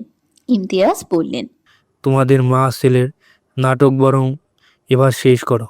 অনেক তো হলো, আর নেওয়া হচ্ছে না। নয়তো এক কাজ করি, এটাকে তার বউ সহ বের করে দিই বাড়ি থেকে। থাকুক বাইরে, তখন বুঝবে বাবা মায়ের কথা না শোনার পরিণাম। সঙ্গে সঙ্গে ঝাঁঝালো গলায় সালেহা বললেন, খবরদার যদি ওকে বাড়ি থেকে বের হয়ে যেতে বলো। এর আগে ওকে একবার বাড়ি থেকে বের করে কি বিপদে না পড়েছিল আমার ছেলেটা। আর একটু হলে আমার ছেলেটাকে হারাতে বসেছিলাম। বাবা হয়ে বারবার ছেলেটাকে বাড়ি থেকে বের করার কথা বলতে লজ্জা করে না তোমার? এই বাড়ি টাকা পয়সা দিয়ে করবেটা কি শুনি? ইমতিয়াজ ভোলা চোখে চেয়ে বললেন, নাও, এখন সব দোষ আমার হয়ে গেল। এতটাই যখন ছেলের প্রতি দরত্ব, ছেলের কথা মেনে নিচ্ছ না কেন? তবে হ্যাঁ, আমি এত সহজে ক্ষমা করতে পারবো না। চুপসে গেলেন সালেহা। ওয়ালিদ বলল, আবারও সরি বলছি মম, প্লিজ খাবারটা খেয়ে নাও। এরপর কিন্তু তুমি অসুস্থ হয়ে যাবে। আপাকে বলি তোমার জন্য খাবার নিয়ে আসতে। সালেহা গম্ভীর স্বরে বললেন। তার দরকার নেই, আমি নিজে খেয়ে নিচ্ছি। ওয়ালিদ হাসল। অন্তত মাকে তো ম্যানেজ করতে পেরেছে সে। শোয়া থেকে উঠে বসে বলল, তুমি বসো, আমি নিয়ে আসছি। আমি তোমাকে নিজের হাতে খাইয়ে দেব। সন্ধ্যার পর থেকে আকাশটা আচমকাই কেমন গুমট হয়ে এসেছে। বাইরে হালকা ঝড়ো বাতাসও বইতে শুরু করেছে। বৃষ্টি নামবে যে কোনো মুহূর্তে। ওয়ালিদ বেশ কয়েকবার আভাকে ডেকেও পেল না। অগত্যা খুঁজতে বের হলো। এমনিতে নতুন বাড়ি, তার মধ্যে বাড়ির অর্ধেক ঘরের অবস্থাই বাজে। ঠিক মতো পরিষ্কার করা হয়নি। তাড়াহুড়ো করে কোনো মতে ব্যবহার করা ঘরগুলো ঠিক করা হয়েছে। অনেকক্ষণ পর পুরো বাড়ি খুঁজেই আভাকে পেল না ওয়ালিদ। বাইরে মেঘের কর্কশ গর্জন শোনা যাচ্ছে। ঝুমঝুম করে পড়ছে মুষলধারে বৃষ্টি। ওয়ালিদের চিন্তা দ্বিগুণ হলো, ঝড় বৃষ্টির মধ্যে মেয়েটা গেল কোথায়। অনেক খোঁজাখুঁজির পরও যখন ওয়ালিদ আভাকে কোথাও পেল না, তার হৃদয় অজানা এক সংজ্ঞায় দুলতে শুরু করলো।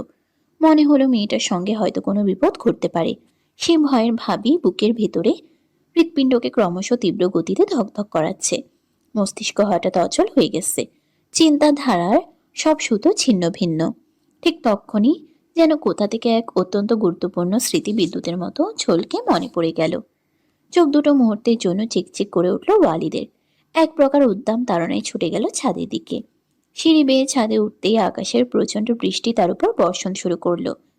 বড় বড় ফোঁটাগুলো যেন আলিঙ্গন করতে চায়। শরীরের প্রতিটি অঙ্গ ভিজে গেল মুহূর্তের মধ্যে। ছাদটা ঝাপসা, রৌদ্রহীন রাতের অন্ধকারে অচেনা কোনো স্বপ্নের মতো। এক কোণে মিটমিট করে জ্বলতে থাকা বৈদ্যুতিক লাইটের আলোয় সবকিছু অস্পষ্ট। বৃষ্টি আর আলো সব মিলিয়ে মুহূর্তটা যেন বাস্তব আর অবাস্তবের মধ্যে হারিয়ে গেছে। ওয়ালিদ থেমে দাঁড়ালো, বুকের স্পন্দন নিয়ন্ত্রণের বাইরে। আতঙ্কিত চোখ বোলাতে লাগলো চারপাশে।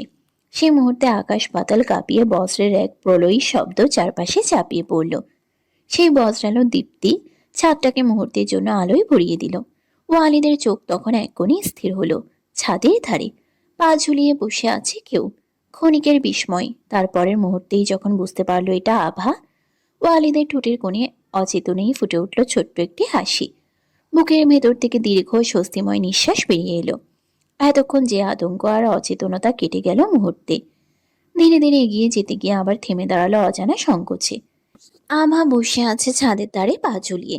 বৃষ্টির ভেজা পোশাক লেপ্টে আছে তার শরীরের উপর।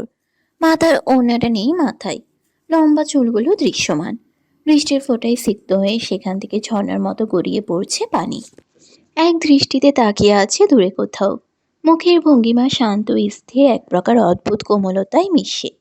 মাঝে মাঝে বৃষ্টির ফোঁটা চোখে এসে পড়তেই চোখ পিটপিট করে আবার স্থির হয়ে যায়। বস্ত্রালো আলোয় ক্ষণিকের ঝলকে পানিতে সিক্ত আভার ফর্সা মুখটা যেন মুক্তোর মতো ঝলমল করে উঠছে। ওয়ালিদের নিঃশ্বাস ভারী হলো। একটা শুকনো ঢোক গিলল সে। মেয়েটার নির্ভীকতা, এ অদ্ভুত সাহস। তার মনে হলো এমন সৌন্দর্য এবং সাহস একসাথে দেখা বিরল। ওয়ালিদ তার উপস্থিতি জানান দিতেই বলল, মাথাটা কি পুরোপুরি খারাপ হয়ে গেছে তোমার? এইভাবে রাতের বেলা বৃষ্টির মধ্যে ছাদে কি বসে থাকে? মানুষ হলে তো সামান্য ভয় টয় করা উচিত, তাই না? আভা মুখ তুলে চাইল একবার ওয়ালিদের পানে। অত্যন্ত শান্ত দৃষ্টি। পুনরায় মুখ ঘুরিয়ে দূরে অজানা কোথাও দৃষ্টি নিবদ্ধ করল সে। কিছুই বলল না। এমন কিছু মোটেও আশা করেনি ওয়ালিদ। একেবারে কথা না শুনিয়ে এই মেয়ে চুপ করে কেন আছে? ধপ করে আভার পাশেই বসে পড়ল ওয়ালিদ। পাটা নিচে ঝুলিয়ে দিতে গিয়ে বুকটা আতঙ্কে কেঁপে উঠল তার। তাও মুখভঙ্গি স্বাভাবিক রাখার চেষ্টা করল। আভা এবার চাইল বিরক্তিমাখা দৃষ্টিতে। ওয়ালিদের থেকে সামান্য সরে যাওয়ার জন্য নড়তে যেতেই ওয়ালিদ তড়িৎ গতিতে দু হাত দিয়ে আটকালো আভার দুই বাহু। বেআকুল কণ্ঠে বলল, সাবধানে। বিরক্ত মুখে চাইল আভা। সেই দৃষ্টি অনুসরণ করে ওয়ালিদ বুঝল আভা পড়তে নয় সরতে যাচ্ছিল। সঙ্গে সঙ্গে ছেড়ে দিল আভাকে। আভা আর সরার চেষ্টা করল না, সেখানেই বসে রইল। বেশ কিছুক্ষণ যাবৎ ভেজার কারণে ঠান্ডা লাগছে তার। ওষ্ঠজোড়ার তিত্তির করে কাঁপছে ক্রমশ। ওয়ালিদ খেয়াল করে বলল, বোকামি শেষ হলে ঘরে ফেরা যাক। ঠান্ডায় কাঁপছো রীতিমতো। অসময়ের বৃষ্টি নির্ঘাত জ্বর আসবে। এটা কোন ধরনের পাগলামি বলো তো? ওয়ালিদকে সম্পূর্ণ তাজ্জব করে দিয়ে আভা হাসল, শব্দ করে হাসল। ওয়ালিদের দৃষ্টি আটকালো তাতে। মেয়েটাকে বোধহয় এই প্রথম হাসতে দেখছে এভাবে। তবে আচমকা হাসার মতো কি হয়েছে সেটাই ভেবে পেল না। আভা নিজেই চাইল ওয়ালিদের অবাক হওয়া মুখের দিকে। হাসি থামিয়ে বলল, আচ্ছা, আপনাকে যদি আমি কিছু কথা জিজ্ঞেস করি, সত্যি সত্যি বলবেন? ওয়ালিদ বাধ্যের মতো মাথা নেড়ে বলল। জিজ্ঞেস করো। আভা মৃদু মাথা নেড়ে বলল, আপনি কোনো কাজ করার আগে কখনো ভাবেন না, তাই না? আপনার করা কাজের জন্য অপর পাশের মানুষটার জীবনে কি প্রভাব পড়বে এটাও ভাবেন না। আচ্ছা, আমি কি খুব বড় কোনো অন্যায় করেছিলাম আপনাদের কাছে, যে আমার জীবনটা এইভাবে শেষ করে দিলেন সবাই মিলে? নাকি আমার অন্যায় এটাই যে আমার আব্বু আম্মু নেই, আমি অনাথ? কথার পিঠে কথাই খুঁজে পেল না ওয়ালিদ। তাকে চুপ করে যেতে দেখে আভা পুনরায় শব্দ করে হাসল। আমি খুবই সাধারণ একটা মেয়ে, যার স্বপ্নগুলো খুবই সাধারণ ছিল। ভেবেছিলাম এইচএসসির পর আমি ঢাকা বিশ্ববিদ্যালয়ে পড়বো, নিজের পড়াশোনা শেষ করব, ছোট্ট একটা চাকরি করব আর একটু সুখে থাকবো। আমি ছোট থেকে শুরু করে আজ অবধি শুধু কষ্ট পেয়েছি জানেন। জ্ঞান হওয়ার পর থেকে মা বাবাকে দেখিনি আমি, তাদের চেহারা আমার মনেও নেই, শুধু একটা ছবি আছে আমার কাছে। ছোট থেকেই বুঝে গিয়েছিলাম আমার জীবন মৌ আপু বা মায়েরার থেকে সম্পূর্ণ আলাদা। আমি আলাদা। সবাই যখন মাঠে খেলে বেরিয়েছে, আমি তখন হয়তো বা থালা বাসন ধুয়েছি, নয়তো চাল বাছা অথবা মশলা বাটায় ব্যস্ত ছিলাম। আমি সবসময় অপেক্ষা করেছি কবে আমার জীবনে একটু শান্তি আসবে, কবে বড় হব আমি। বড় হলে বোধহয় নিজের ইচ্ছেতে চলতে পারবো। তবে বড় হওয়ার সাথে আমার জীবনে যেন সমস্যা আরো বাড়তে শুরু করলো। আমার ভুলটা কোথায় বলতে পারেন? আমি মেয়ে হয়ে জন্মেছি তাই? নাকি আমার বাবা মা ছোটবেলায় মারা গেছে সেটা আমার দোষ? আমার খুব আফসোস হয় কেন আমিও ওদের সাথে কেন মরে গেলাম না। কথাগুলো হাসি মুখে বললেও আভার চোখ দিয়ে গড়িয়ে পড়ল তপ্ত অশ্রু, যা প্রচণ্ড বৃষ্টির পানিতে মিশে গেলেও ঠিকই খেয়াল করলো ওয়ালিদ। মুহূর্তের জন্য স্তব্ধ হয়ে গেল সে। এত কঠিন জীবন নিয়ে কেউ দিব্যি বেঁচে আছে, অথচ তার প্রতিনিয়ত কত অভিযোগ। আভা আবারও বলল, তারপরেও আজকে আমি অনুভব করলাম এতকাল যাবৎ আমি যতটা কষ্ট পেয়েছি, তার থেকে বেশি কষ্ট পেয়েছি আমি এই কয়েকদিনে। কত সহজে আমাকে সবাই যে যার মতো ব্যবহার করছে, অথচ আমার কিচ্ছু বলার বা কিচ্ছু করার নেই। দোষ না করেও সব দোষ আমার। যে আমার সত্তার উপর নোংরা হাত রাখতে চাইলো, তাকে সবাই সত্য ভেবে আমাকেই দিল কলঙ্ক। আমার একমাত্র নিজের বলতে যেটুকু ছিল সেই সম্মানটুকু কেউ ধুলোয় মিশিয়ে দিল, আর কেউ সেই সুযোগটাও করে দিল। সেসব ছাড়ুন, আপনার থেকে যেটা জানতে চাইছিলাম, আচ্ছা আপনি আমাকে কেন বিয়ে করেছেন? ওয়ালিদ গম্ভীর কণ্ঠে বলল। সেটা জানা খুব জরুরি। আভা সম্মতিসূচক মাথা নাড়ালো। ওয়ালিদ বলল, সেটা না হয় নাই জানলে। আমার করা অনেকগুলো খারাপ কাজের মধ্যে ধরে নাও এটাও একটা। এই জঘন্য আমিটার করা সব থেকে জঘন্য কাজ ধরে নাও। কিন্তু আমার একটু আফসোস হচ্ছে না জানো, এখন তো আরো হচ্ছে না। আভা অবাক নেত্রে চাইল ওয়ালিদের পানে। এতটা জঘন্য কেউ হতে পারে? এত কিছু করার পরেও, এত কিছু জানার পরেও তার সামান্য আফসোস হচ্ছে না নিজের কৃতকর্মের জন্য। অবশ্য আভা খুব বেশি আশা করেনি তার থেকে। ওয়ালিদ আভাকে ওইভাবে তাকাতে দেখে বলল, তোমার রাগ হচ্ছে তাই না? ভাবছো লোকটা কতটা জঘন্য, নিজের কৃতকর্মের জন্য একটু অনুতপ্ত নয়, বরং দাঁত বের করে হাসছে। একটা খারাপ মানুষের থেকে এর চেয়ে বেশি আর কি পাবে বলো? কিন্তু এটা সত্যি, এই খারাপ মানুষটার জীবনের সাথে জড়িয়ে গেছো তুমি। মানে তুমিও কিছুটা খারাপ হয়েই গেছো। আর খারাপের সাথে সহজে খারাপ হয় না। তোমার সাথেও আর কোনো খারাপ হবে না। এবার যা হবে শুধু ভালো হবে। ওয়ালিদের এই আজব যুক্তির কঠিন অর্থ বুঝল না আভা, বরং তার বিরক্তি রাগ বাড়ল। আভা তেজি কণ্ঠে বলল, মানে বলতে চাইছেন তাও আপনি আমাকে ছাড়বেন না, তাই না? ওয়ালিদ শব্দ করে হাসল। আভা বিরক্ত ভরা চোখে দেখতে লাগলো। লোকটার মাথার চুলগুলো একটু বেশি বড়, বৃষ্টির পানিতে ভিজে চোখ অবধি ঢেকে গেছে। মুখে ক্লিন শেপ করা, গোলাপের পাপড়ির ন্যায় গোলাপি ওষ্ঠ। গায়ের রং ফর্সা না হলেও শ্যামলা ঠিক বলা যায় না, তার থেকেও উজ্জ্বল। যে কেউ স্বীকার করতে বাধ্য লোকটা সুদর্শন। তবে আভার একদমই মুগ্ধতা কাজ করলো না। বেশ গা দুলিয়ে দুলিয়ে হাসছে, আবার গায়ে জ্বালা ধরছে তা দেখে। এত হাসার মতো কী বা বলেছে সে? অসভ্য একটা। শান্ত হয়ে ওয়ালিদ বলল, আমি তোমাকে যতটা বোকা ভেবেছিলাম ততটা তুমি নাও দেখছি। একদম ঠিক ধরেছ। আমি না বলতো তুমি কি সুন্দর আমাকে বুঝতে শুরু করেছো। একদম পারফেক্ট জুড়ি আমাদের। আচ্ছা ঘরে চলো, রাত হয়ে গেছে।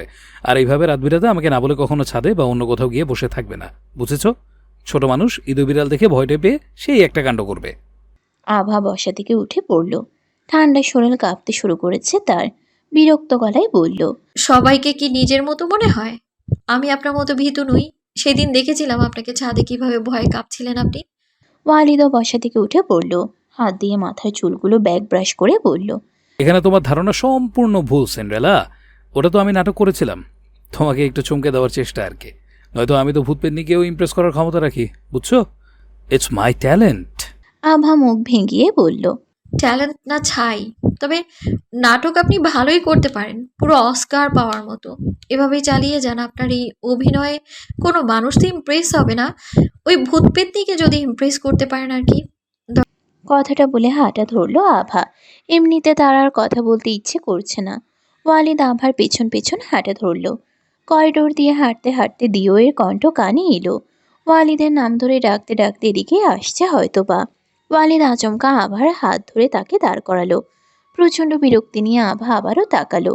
নিজের গায়ের গেঞ্জির উপরে থাকা জ্যাকেটটা খুলে ওয়ালিদ আভার গায়ে জড়িয়ে দিল। আভা সাথে সাথে খুলে ফেলে বলল। দরকার নেই। ওয়ালিদ আবার হাত থেকে জ্যাকেটটা নিয়ে ভাবলেশহীন গলায় বলল। বৃষ্টিতে তুমি পুরো ভিজে গেছো, তুমি শিওর তো তোমার এটা একবারই চাই না?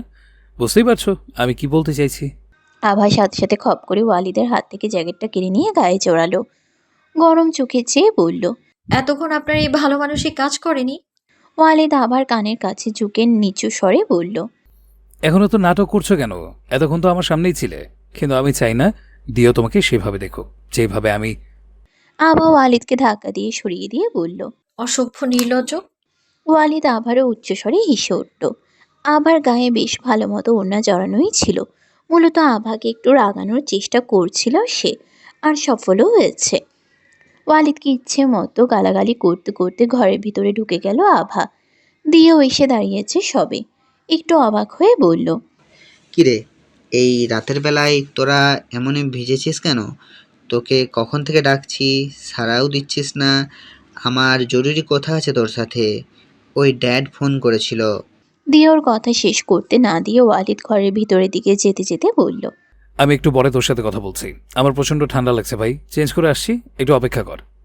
অ্যালিসা রান্নাঘরে ঢুকেছে বেশ কিছুক্ষণ। ইতোমধ্যে রান্নাঘরের অবস্থা বেহাল করে ফেলেছে। প্রথম বিপত্তি ঘটেছে আটার প্যাকেট ছিঁড়তে গিয়ে। চারিদিকে ছড়িয়েছে কিছুটা, সাথে তার মুখ চুলেও ভরে গেছে। সন্ধ্যা থেকে তার ইচ্ছে করছিল একটু মোমো খাবে, কিন্তু এখানে অর্ডার করে নিয়ে আসার মতো অবস্থা নেই। কাউকে বাইরে পাঠাবে তারও উপায় নেই।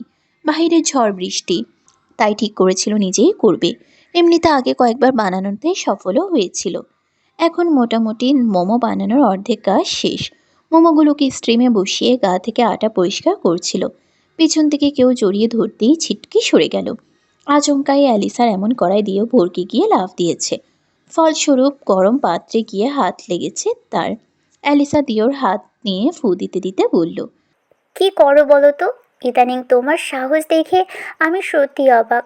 রান্নাঘরে মানে সিরিয়াসলি, যদি কেউ চলে আসতো তো কি করতে শুনি? দিও নিজের হাতে ফু দেওয়া থামিয়ে দিয়ে বলল। কেউ আসতো না। তোমার ভাই আজকাল বিয়ে করে বউয়ের সাথে রোম্যান্স করতে বিজি হয়ে গেছে।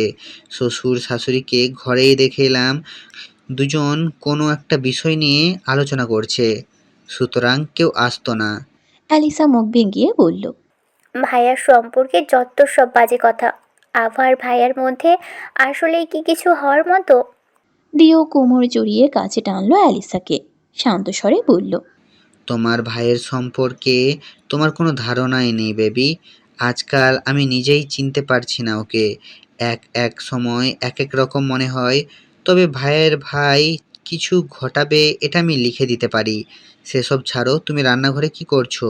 আমি কতক্ষণ ধরে তোমাকে ফোন করে চলেছি। অ্যালিসা আশপাশে দেখে ফোনটা পেল না, বলল। ফোন বোধহয় ঘরে। আমি মোমো বানাচ্ছি জানেন, খাবেন আপনি? 1000 টাকা প্লেট কিন্তু। দিও মাথা নেড়ে বলল। মোমোতে পুরো হিসাবে ডায়মন্ড দিয়েছো নাকি? দামটা কম হয়ে গেল না? অ্যালিসা মুখ ঘুরিয়ে বলল। খুঁজছিলে কেন সেটা বলো। আগে বলো, মন খারাপ করবে না? করার মতো হলে অবশ্যই। আমাকে ফিরতে হবে। দিওকে ছেড়ে সরে দাঁড়ালো অ্যালিসা। হাস্যোজ্জ্বল মুখে ভর করেছে আধার। দিও দীর্ঘশ্বাস ফেলে বলল। দেখো, তোমাদের ফিরতে আরও হয়তোবা 1 মাস লেগে যাবে। আঙ্কেল এত বছর পর দেশে ফিরছে। উনি বেশ কিছুদিন থাকবেন এখানে। কিন্তু আমার তো কাজ আছে। ড্যাড ফোন করেছিল, অনেক দিন ধরেই ফিরতে বলছে। এখন না গেলে সমস্যা হয়ে যাবে, একটু বোঝো। অ্যালিসা আর বাক্য ব্যয় করল না, জড়িয়ে ধরল দিওকে। দিও মৃদু হেসে মাথায় হাত বুলাতে লাগলো। আবার রান্নাঘরের দিকে ঢুকতে গিয়ে এই দৃশ্য দেখে ওইখানেই থেমে গেল। তার পেছনে ওয়ালিদ আসছে। এখন যদি এদের এইভাবে দেখে সর্বনাশ হয়ে যাবে। ওয়ালিদ আবার পেছনে আসতেই আভা আচমকা ওকে জড়িয়ে ধরল, চিৎকার করে বলল। তেলাপোকা। ঠিক আচমকাই আভার ভারটা পুরোপুরি ওয়ালিদের উপর পড়তেই এক মুহূর্তে সব কেমন গুলিয়ে গেল ওয়ালিদের। মেয়েটার মাথা এসে ঠেকেছে তার বুকে, একদম হঠাৎ করে। ওয়ালিদের পুরো শরীরটা ঝাঁকি খেল। হৃৎপিণ্ডটা যেন নিজের নিয়ম ভুলে দৌড়াতে শুরু করেছে। কোনো কিছু বুঝে উঠতে পারল না সে। কি হচ্ছে, কেন হচ্ছে? আবার কণ্ঠে বলা অস্পষ্ট কথাটা স্পষ্ট করে বুঝার জন্য ধীর কণ্ঠে বলল। কি বললে? আভা কাপা গলায় বলল। তেলাপোকা। আবার বলা এই একটা শব্দ তাদের মাঝখানে যেন বজ্রপাতের মতো পড়ল। মুহূর্তেই আভাকে ছেড়ে ছিটকে সরে দাঁড়ালো ওয়ালিদ। চক্ষু বিস্ফোরিত করে বিচলিত কণ্ঠে বলল, কোথায় কোথায় তেলাপোকা? মেরে ফেলো ওটাকে। কোথা থেকে এসেছে ওটা? কেন এসেছে? আভা পুরো হতভম্ব নেত্রে তাকালো ওয়ালিদের পানে। এই লোকটার এমন অস্থিরতা দেখে হাসি চেপে রাখা দায়। অবাক হয়ে বলল, তেলাপোকা তো কি হয়েছে? এতে এত ভয় পাওয়ার মতো কি আছে? ওয়ালিদ চট করে নিজেকে সামলে নিল। এক শ্বাসে নিজেকে স্বাভাবিক করল। চোখের ভ্রুগুলো সামান্য তুলে আভার দিকে তাকিয়ে স্বাভাবিক ভঙ্গিতে বলল, আমি ভয় পাচ্ছি? তুমিই তো তেলাপোকাকে ভয় পেয়ে আমাকে জড়িয়ে ধরলে। আমি তো বলছিলাম যাতে তুমি না ভয় পাও।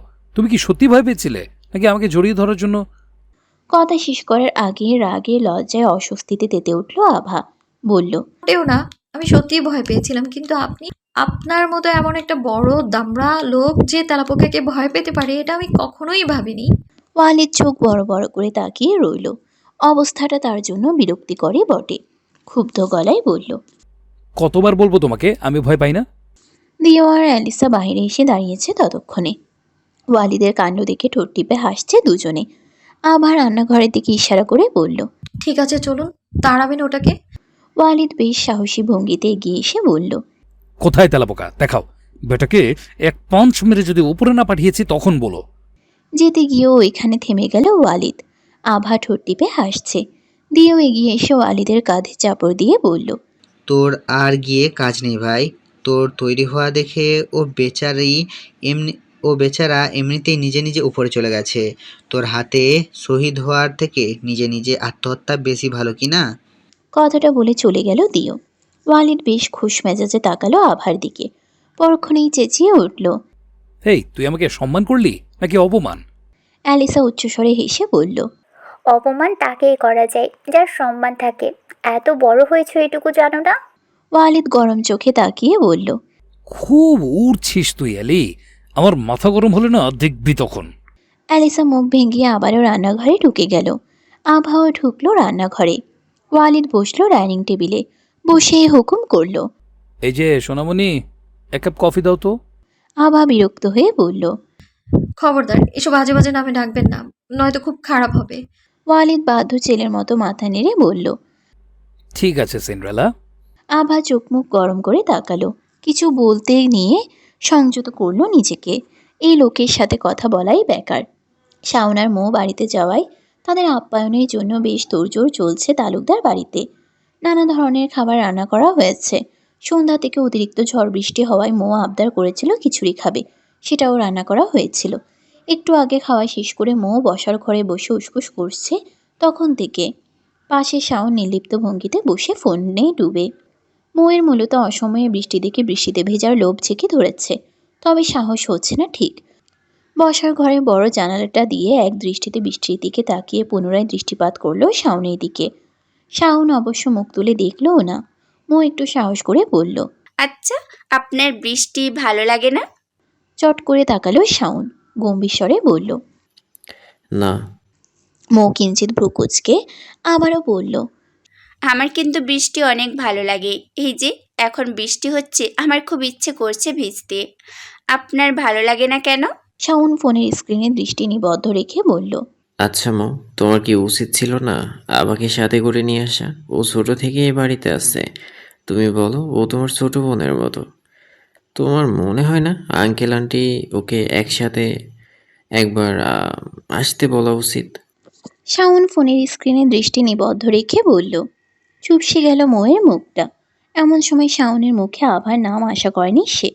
আচ্ছা, সে পাশে বসে অথচ শাওনকে আভার কথাই ভাবছিল। ভাবতেই তীব্র ক্রোধের দাবানলে ডুবল মৌ। প্রশান্ত মুখে ভর করল আধার। আমি কি বলেছি সেটা আপনি শোনেননি, তাই না? এখনও আভার কথা ভেবে চলেছেন। শাওন তাকালো মুখ তুলে। আচমকা মুখ ফসকে কথাটা বেরিয়ে গেল মৌয়ের। কথাটা বলে ফেলে নিজেই লজ্জিত বোধ করল। তবে শাওনের মুখভঙ্গি অত্যন্ত স্বাভাবিক। বলল, তেমন কিছু না মা। আসলে বাড়িতে সবাই আমাদের নিয়ে এত খুশি, অথচ আমাকে নিয়ে কেউ কোনো বাক্য এইটুকু অবধি করছে না। আমার খারাপ লাগলো বলে দেখলাম। গম্ভীর স্বরে মৌ বলল, ও কি করেছে সেটা তো আপনি নিজের চোখেই দেখেছেন। এরপরেও এই বাড়ির লোক ওর সাথে স্বাভাবিক আচরণ কিভাবে করবে আপনি বলুন। আচ্ছা, তাও আমি আম্মুকে বলে দেখব। কথাটা বলে সেখান থেকে তড়িৎ গতিতে উঠে চলে গেল মৌ। আচমকাই প্রচণ্ড কান্না পাচ্ছে তার। বুকের ভেতর অসহ্য যন্ত্রণা হচ্ছে যেন। শাওনের সামনে কাদার মানে হয় না। বাহিরে চলে এলো মৌ। ধরণীকে তখন গ্রাস করছে নিশুতি রাত। চারিদিকে ঘুটঘুটে অন্ধকার। বড় বড় ফোঁটাই ঝরছে মুষলধারে বৃষ্টি। তার সাথে পাল্লা দিয়ে ঝড় আর মেঘের গর্জন। বাড়ির উঠোনে এসেই ধপ করে বসে পড়ল মৌ। বৃষ্টির প্রবল ঝাপটায় সাথে সাথে সিক্ত হলো তার পুরো শরীর। চোয়াল বেয়ে কয়েক ফোঁটা তপ্ত অশ্রু মিশে গেল বৃষ্টির ফোঁটার সাথে।